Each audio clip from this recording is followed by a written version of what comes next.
Hi, I'm Heather, and today at Spirits Freedom Farm we're going to talk about freezing corn.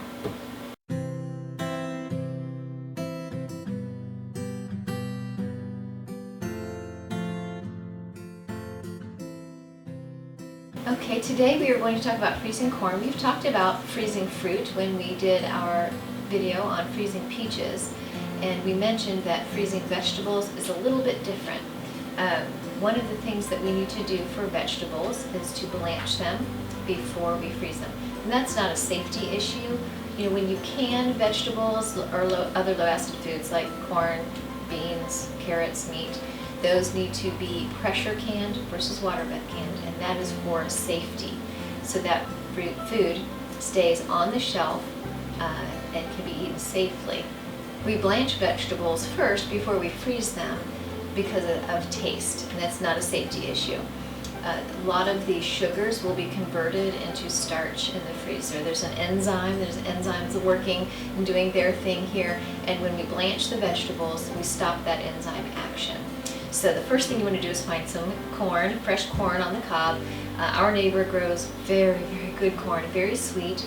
We don't eat a lot of corn, but we do like corn occasionally, and we like to have it in the winter. Occasionally we use it in the holidays to make corn pudding and other family gatherings, and once in a while we'll have it as a side. So I like to take a little bit and freeze it, especially for those holiday meals. And you can portion it out into smaller freezer bags based on the recipes that you use or how large your family is and how much corn that you'll need. So you get your corn. This was fresh picked this morning by our neighbor. They hand pick the corn every day. And so the first thing you want to do is get that corn shucked. And this is a great job to do out on the porch or the back patio. It's a great job for the kids to do. It's a messy job, so outside is nice. Oop. Get that pulled down. And then you want to try to take off as much of the silk as you can when you shuck it. So all of these little silks, one of these little guys for each and every kernel. So you want to get all of those off as much as possible. And then you can, for freezing corn, you don't have to have a certain amount. It's whatever you have. If you buy a dozen, you can do that. If you eat half the dozen, then you can just freeze the other half a dozen. I do not like to freeze on the cob. We're going to cut this off of the cob after we blanch it. I feel like frozen corn on the cob gets kind of gross and mushy. It doesn't taste as good. So we're going to cut it off, and we'll show you how to do that in just a minute.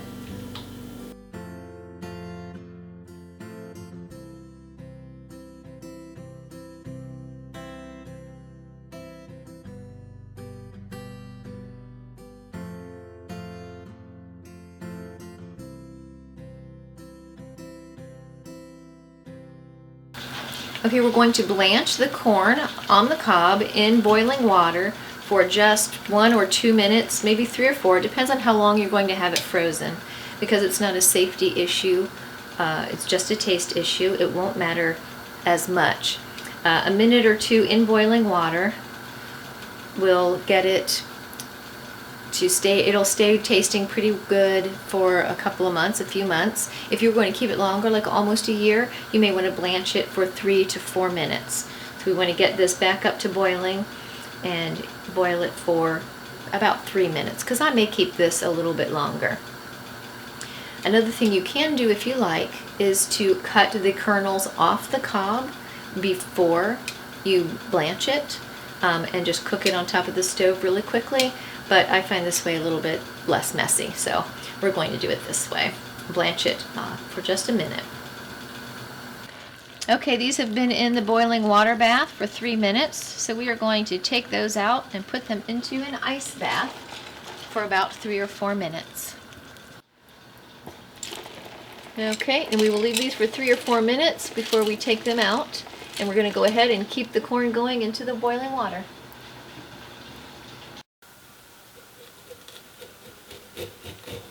Now that our corn has been cooked and cooled to stop the cooking so it doesn't get too mushy, we're cutting it off of the cob. We are we're doing, it's called cream style, even though it's not really very creamy. We're just cutting most of the corn kernel off of the cob, and then we're, because I hate to be wasteful, we're cutting or scraping the rest of what's left from the cob with the back side of the knife. So we're going to finish a dozen ears today.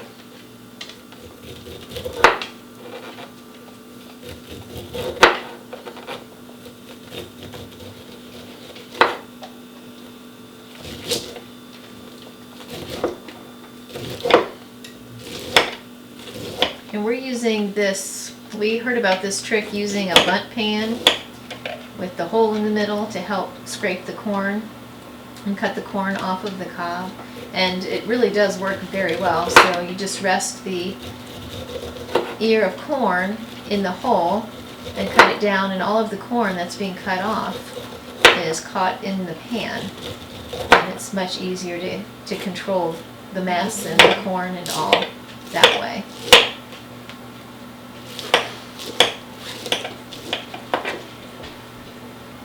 Okay, we have our corn that my lovely assistant finished cutting off of the cob for us, and we are going to freeze it. Now you can put it in a variety of freezer containers, glass container if you have it, or if you have a vacuum sealer to vacuum seal bags, you can use that.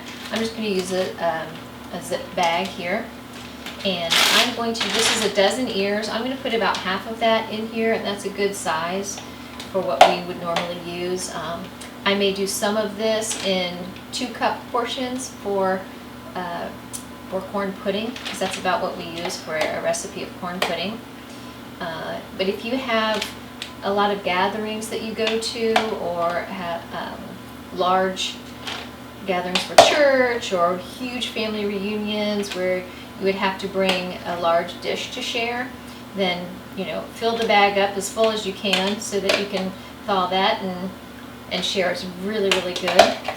This corn doesn't even need any butter or salt. It's just so good, just like it is. So sweet and delicious. So we're going to get this, about half of this, about 6 ears, put into this bag. And then it'll be, also won't be so full that I can't flatten it out and store it more easily in the freezer. It won't be round and sliding off of things. It'll be nice and flat. And I'll allow me to put other things on top. So there's about 6 ears, and that is going to be a good portion for us. So very much like I did with the peaches, I'm going to do my own vacuum seal. Push as much air out of it as we can that way. Seal it all up except for a tiny little portion here, and use our little straw here to suck out as much air as we can.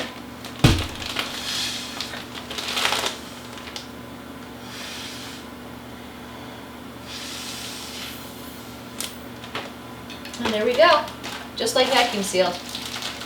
And then we can make it nice and flat to store it in the freezer and be all ready to go. So let me know if you like to freeze corn, or if you have some recipes that you might be able to use this for, and or if you've tried this trick. I want to know if you've tried that trick or not, so if it worked for you. Love to hear from you. Thanks.